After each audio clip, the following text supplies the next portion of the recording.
up, everybody? Hawk Rider 2020 here. Riding down the road on my Hawk, cruising, comfortable 45. Stock gearing still, so about 55, and she's absolutely screaming and out of power. So far, I've only done the airbox mod and the digital cluster, which I really like. It's nice. It's got the tack in it and tells you what gear you're in, which is awesome. Just gonna do a quick update video for you and let you know what's going on. I had about 50 miles on the old tack and then switched over to this one, so I've done about 90 miles so far.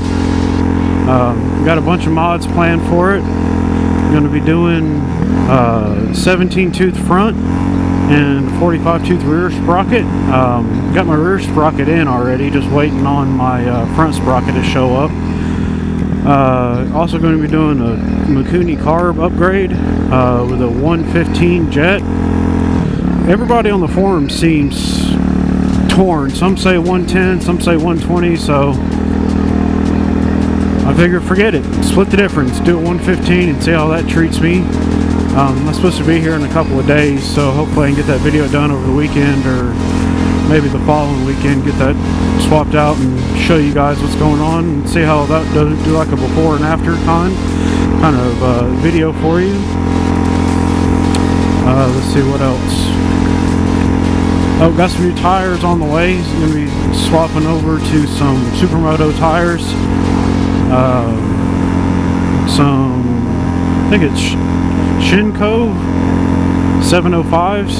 This is just a straight Supermoto tire, 80% road, 20% off-road.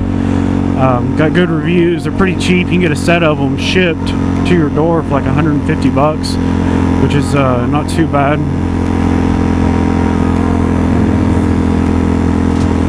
But yeah, just a little quick update video for you.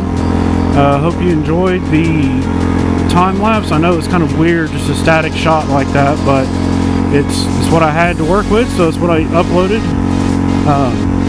The total assembly time took about 2.5 hours, just using basic hand tools. Nothing crazy. It was pretty straightforward to put it together. Digital cluster was pretty straightforward as well. Wasn't too bad. Airbox mod was good too. Just a Dremel tool's all you need to do that. And now you see why I'm swapping the carb out, because the stock carb is absolute garbage.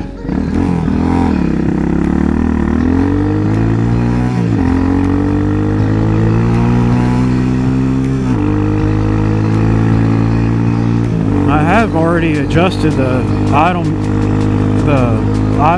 adjustment screw. Turned it up just a little bit, not too much, because when I turned it up too much, it was wanting to idle at like 4,000 RPMs, which is not good. So I turned it back down, kind of split the difference from where it was and where I had adjusted it to.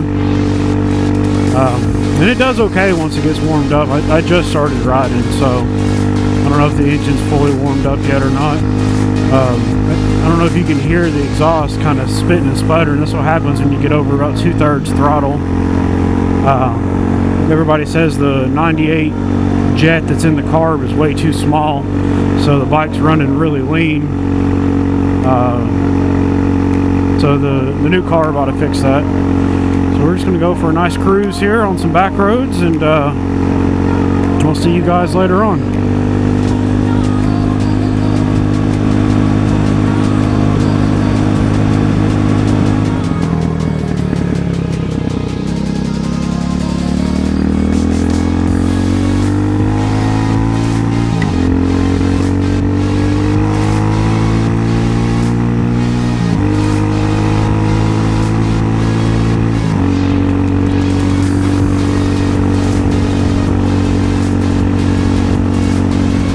So,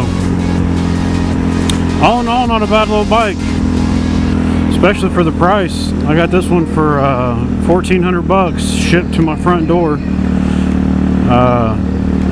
Put it together myself, me and my son. who's in the video with me.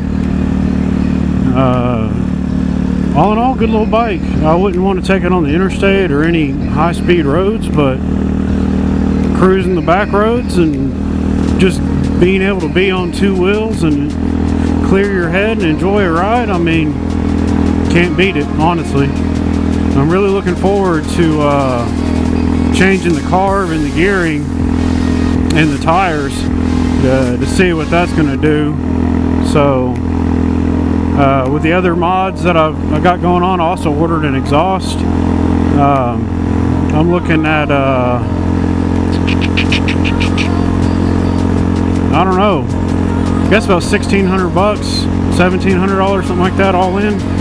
So honestly, it's not too bad. I mean, you're not going to buy a brand new bike for cheaper and get you on the road. So this one's a 2019, brand spanking new, came to me in a crate in pieces from the factory, had to be assembled with 0 miles on it. And so far, about 90 miles in, a little over 100 now, just kidding. So I had 50 miles on my old tack before I switched over to this one. So 100 miles in and no complaints. The only thing I've done to it, other than a couple of mods that I mentioned, was I changed the oil. The break-in oil, everybody says, is all the forums and all the videos on YouTube and everywhere, they all say that break-in oil, you don't know the quality of it, if it's the right level, or if it's got any kind of particulate matter in it or anything. Like you said, you know, if it's what the quality of it is, you don't know. So I swapped it out. As soon as I got it, I rode it around my neighborhood just real quick. I think I might maybe have had 10 miles on it when I changed it out. Put some Honda GN4 in it. Same thing I'd run in my my wife's Rebel, and it does really good. It's got a wet clutch in it too, just like this thing, and does great. I had some left over from the last time I did her change, and the book says 1.6 quarts. That is way too much. Way too much. Honestly, you need. I put the 1.6 in it. It was way too much. I drained a lot of it out. I think if I were to go back and do it again, so here in another 400 miles or so, when I go to do my oil change again, I'm just going to do a quart and see where that puts me. Because I put the full 1.6 quarts in. I put about 1.5 quarts in, and it was way up and over the window on the side of the case, all the way up, full over. You know, it's supposed to be in the middle.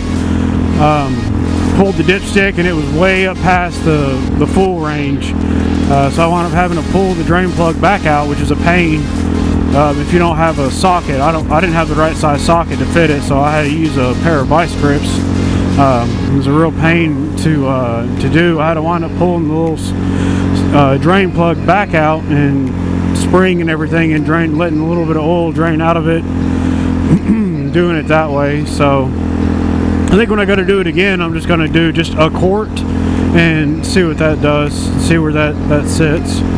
But that's going to be it for this video, guys. Thanks for watching. Like, comment, subscribe, and we'll see you next time. Peace.